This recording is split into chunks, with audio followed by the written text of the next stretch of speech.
Off you go. Okay, thank you. Morning everybody, my name's Jayne Moore. I'm sure you all know me by now. Welcome to my session this morning, which is about changing the NHS. Thank you for signing the register, we've already got that covered off. As you know, toilets outside to the right, fire alarms non-scheduled for this morning, but fire exits out to the left and to the right as well.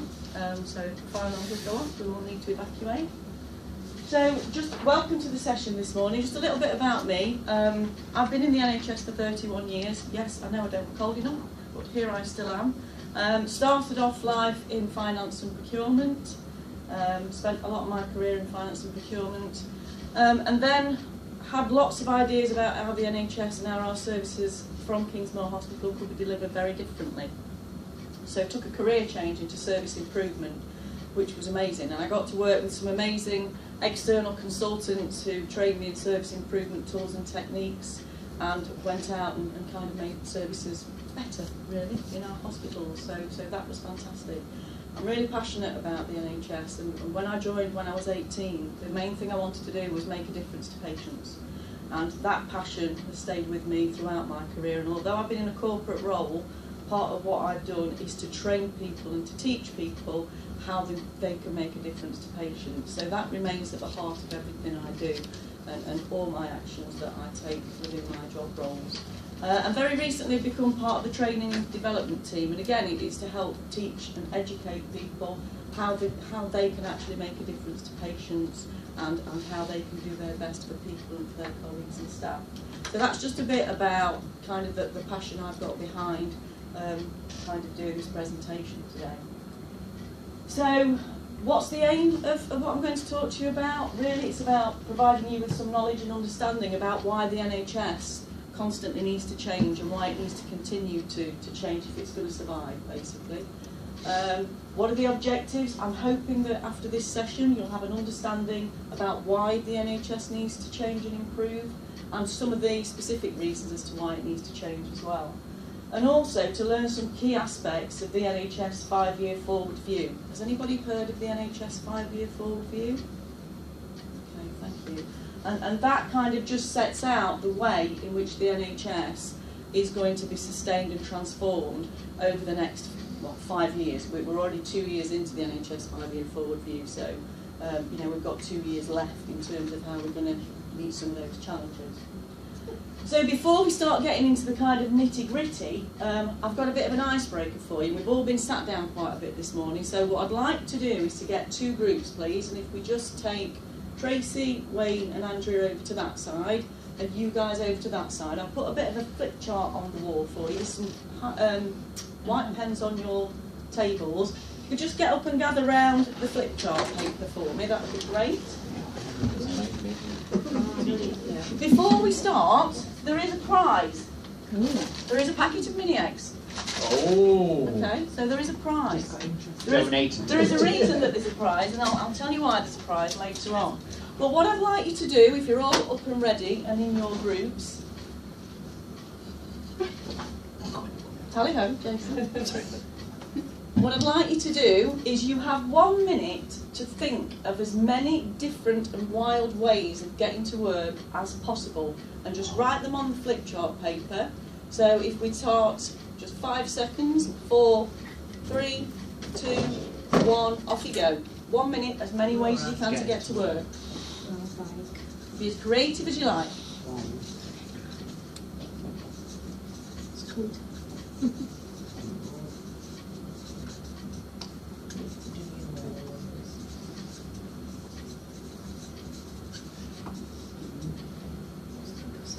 You can talk about it.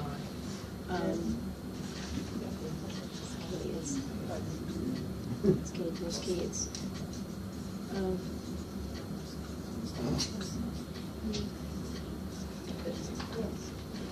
Oh.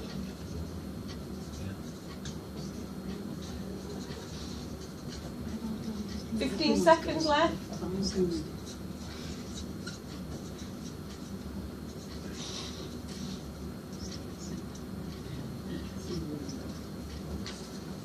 5, 4, 3, 2, 1.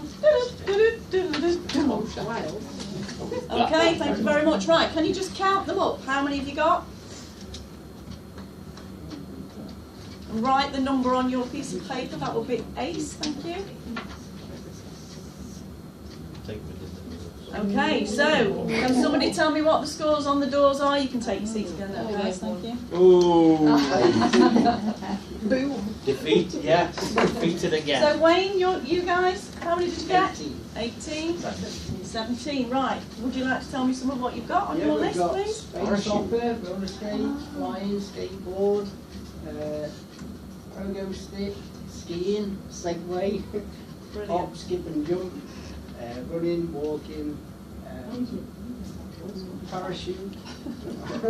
Hot air balloon. Yeah, hot air balloon. Yeah, all Lovely. that's very fancy. Great stuff, thank you. You guys, anything different? Not say on a horse We've or got on a nurse. on a horse, in costume. Costume, yeah. Costume. We did put bus being on time, which Yeah. is always a different one. Yeah. On a lorry. Pogo stick. Yeah, Pogo with stick. pogo stick, three-legged, piggyback. We did have scooter and A car. big dog. And then a big dog. Yeah. Okay. Hoverboard. Hoverboard. Yeah. Brilliant, okay. Well done, thank you. Give yourselves a round of applause. That was amazing. We'll share that. Okay, lovely. So at this point, if I'd have put that picture up when we started that ice-breaking exercise, would you have thought any differently, really? And clearly you've got the creativity and capacity to think differently because you came up with some wonderful suggestions. Okay. What I did right at the beginning, what did you notice at the beginning of that exercise? Because I split you into two groups and I said there was a prize. What did that do, do you think? Goes into thinking. Yeah? You know, Cost so us you're something on thinking, oh, there's something at the end of it, so Okay. I'm going to do better. Motivated. You're motivated, yeah? There's a bit of an incentive, maybe? Yeah? You had to write quicker. What did you do as two separate groups? What did you automatically... You went into a You mode. didn't share, you went into quiet mode so they Yeah. can hear you. But, and something else happened. Track. Yeah? As a team. Yeah. As a You team. worked as... Yeah. You worked as a team. You guys worked as a team. And the prize instigated a competitive element between the two of you, did it? Yeah. Did you think, if I get more? Not so much as we all know each other. Okay. If we didn't, we probably would have done that. Okay. Yeah. So instantly, it kind of introduces a bit of a competition because there's a prize at the end of it, yeah?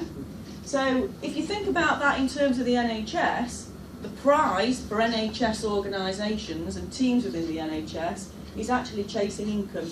So for every patient that we treat, we get income, okay? And there is competition between organisations and actually amongst teams within hospitals to chase that income trail.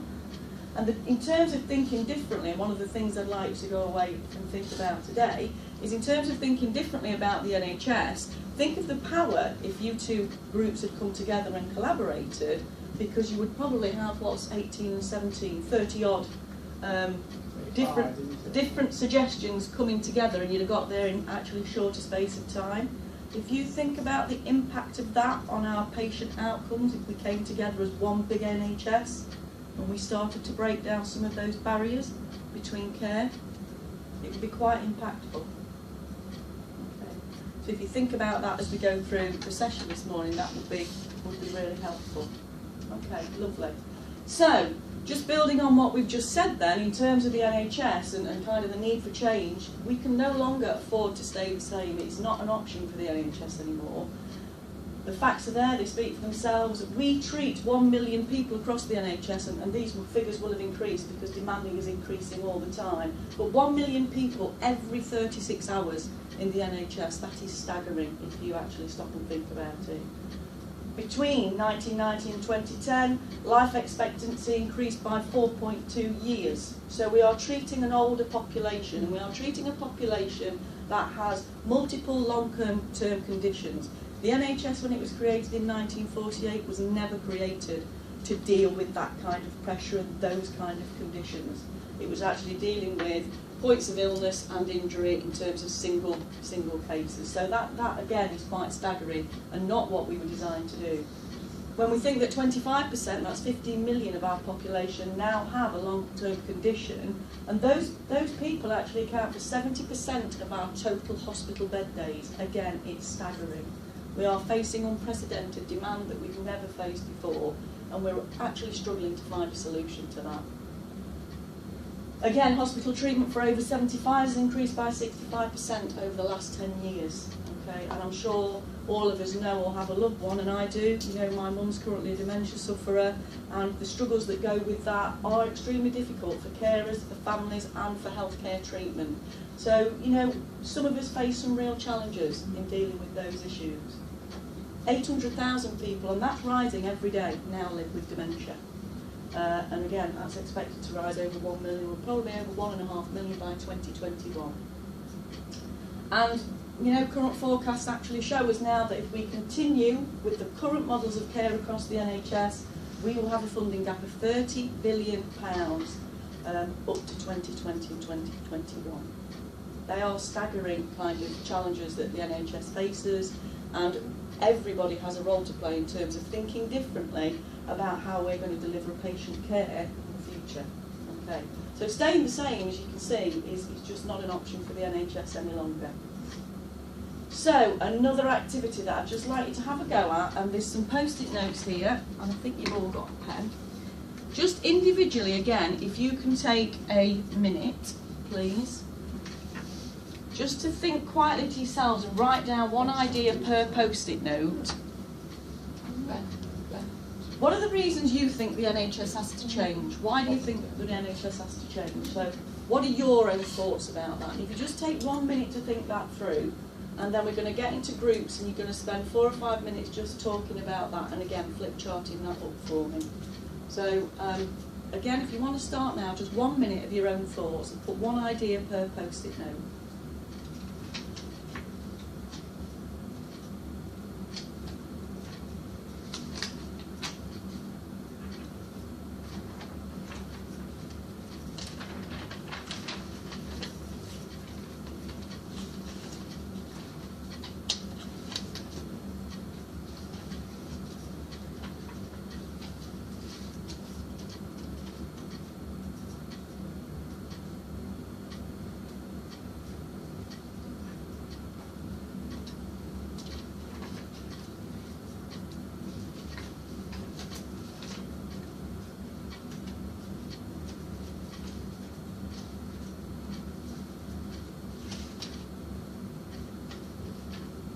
Last 10 seconds.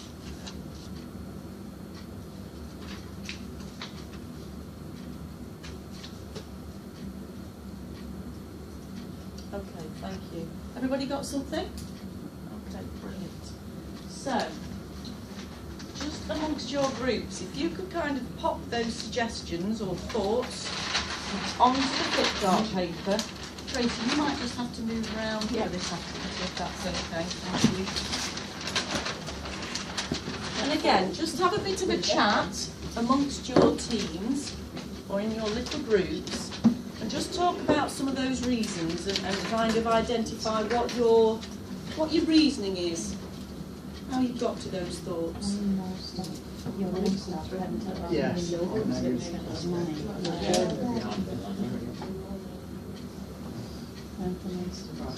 Wastage, try to minimise it.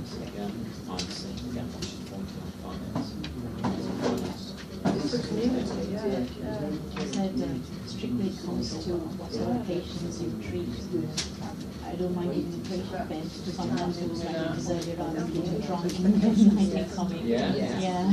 People wanted in the 50s is different. Accommodate, yeah, a bit like what you just said, accommodate patients' needs as required. And I've got survival to continue, as she's just explained. It carries on the way it goes, and because it's not sustainable to come out. And then change areas of performance. Gaining new ideas to try and improve service. To try and So you find it. We just have that something in the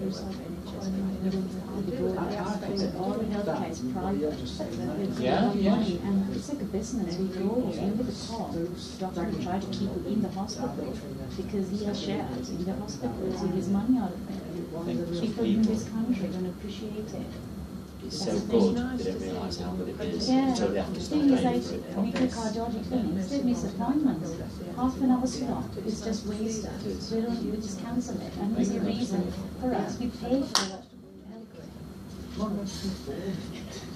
Okay, I'm going to hold it there because time restricts us. So just very quickly, a little bit of feedback.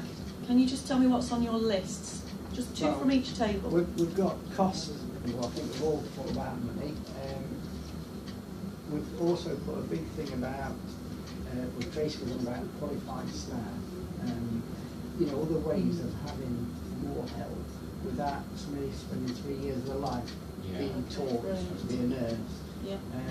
Obviously the ageing population that we've talked about anyway, but then we've had a massive influx of people coming into England, so the areas are bigger, which they have to pay for more doctors, more schooling. But nobody's really thought about the NHS. Yeah. So in terms of logistics and planning and the impacts on other, and it's not just those issues that affect us, but I heard this group talking about educating people maybe to be more respectful of the resources that we have across public services of the NHS. So you know, quite kind of gaps coming into play there in terms of what we've got to think about. Thank you for that. I would have taken more feedback, but you know, just a little bit lacking in time. Let's see if what you've identified actually fits into some of those gaps then. I've got a handout for you here that kind of sums up some of the reasons that the NHS needs to change. And it kind of identifies very clearly what you've started to pick up in those discussions. So we have three kind of main gaps. One is the health and well-being gap. So if we kind of fail as a nation to start getting serious about preventing illness, then actually that's going to continue to contribute towards the time and the cost that we spend treating preventable illnesses. Okay. The other gap that we've got is the care quality gap. So unless we start using technology in different treatments, okay, actually we're going to carry on with the existing models of care. So anybody come across using kind of Skype clinic now? Skype clinics for certain appointments? Yeah. People using blood pressure monitors in their own home that link to apps that feed information through to GPs. They're the kind of things that we need money where we can prevent avoidable illness. We invest that money into new technologies to start reshaping models of care. So there's some really exciting technological advances that are going to start helping us reshape models of care.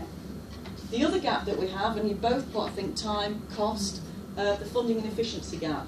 If we actually fail to start matching reasonable funding levels with system efficiencies, and they're sometimes controversial system efficiencies, like closing hospitals, because we cannot afford to sustain the current model of hospital provision that we've got within the NHS. We've got to look at putting care out into the community to remove some of the costs, which means, and you were talking about staff, we've got to look at the way that we recruit, train and provide staff, not just within a hospital environment, but across the community.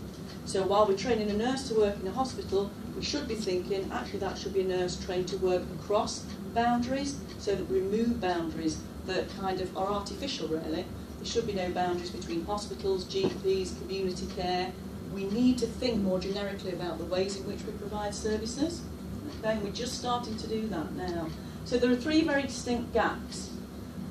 The NHS 5-year forward view is basically a plan that was established by the Department of Health to actually start looking at how we can provide a sustainable and transformational health service. And some of the key features are there. It empowers patients to take much more control over their own care and treatment, breaks down those artificial barriers in the NHS. We don't have to visit lots of multiple professionals for multiple appointments. We could do it in a one-stop shop if we started to think differently and creatively about the way that patients access services. Okay. And we're looking to provide more care locally in terms of some specialist centres. So at NUH, there's a big spinal centre that we provide specialist treatment for. That could be supported by outpatients opportunities within GPs' practices. Okay? And again, investing in current and future workforces to make some of those changes happen. We've talked about technology transformations as well. So one of the ways in which that's going to happen, we're going to deliver that through what we call sustainability and transformation plans, or STPs. You'll hear that being talked about very often now. And there are 44 STPs across the NHS now, which are kind of population-based. The local Nottinghamshire, well, Nottingham and Nottinghamshire STP that you may all start hearing about very soon is a delivery arm called the Mid-Nottinghamshire arm, and it's called Better Together. And that's where we're looking at the models of care that are delivered, the whole kind of prospect of kind of recruiting and retaining staff and how those staff work across those boundaries. And if you want more information on that, there's a couple of sources there, and it's in the handouts. I've got some further handouts for you that you can have a look at. But revolution is kind of on the way in terms of saving the NHS, and how we're going to do that is to be working very differently. So those of us like me who've been used to working in a hospital environment for the last 31 years, that's going to change. Care is going to be provided from many different sources, and we're going to have a workforce that's able to deliver that. But the heart of this is making sure that the patient is right at the centre of that care. And we all know, particularly the nursing and the kind of clinical staff, the more time a patient spends in hospital, the bigger the risk of that patient in our hospital environment. They're more at risk of harm or injury. Okay. So, just very quick fire. Just a quiz that I've got here, and you can take this away with it and do it for you, but I'll just kind of ask you a few questions. Can anybody recall who developed the 5-year forward view? Brilliant. Well done, Tracy. Can anybody identify one of the 3 gaps that we talked about? Yeah, the funding gap, thank you. What's the name of the Mid-Nots delivery arm? Together. Well done, okay. And where could you find out some more information about the NHS 5-year forward view? Yeah. Okay. Lovely, and that's it. I've got a couple of things for you to take away with you, so you can have a copy of the quiz. There is actually the copy of the Nottingham and Nottinghamshire STP there for you, and it's written really clearly and very succinctly, so you know, please take that away and have a look at it and talk about it amongst your friends and colleagues, because it is something that we are going to be kind of all having to face and talk about and discuss kind of as we move forward in the next few months. And it is being refreshed by the end of March, so there will be a new kind of sustainable transformation plan that is put together. So you know, it's being refreshed as we work through it. So I hope you've enjoyed that today. I hope you've learned something from it, and thank you very much for your attention. Thank you.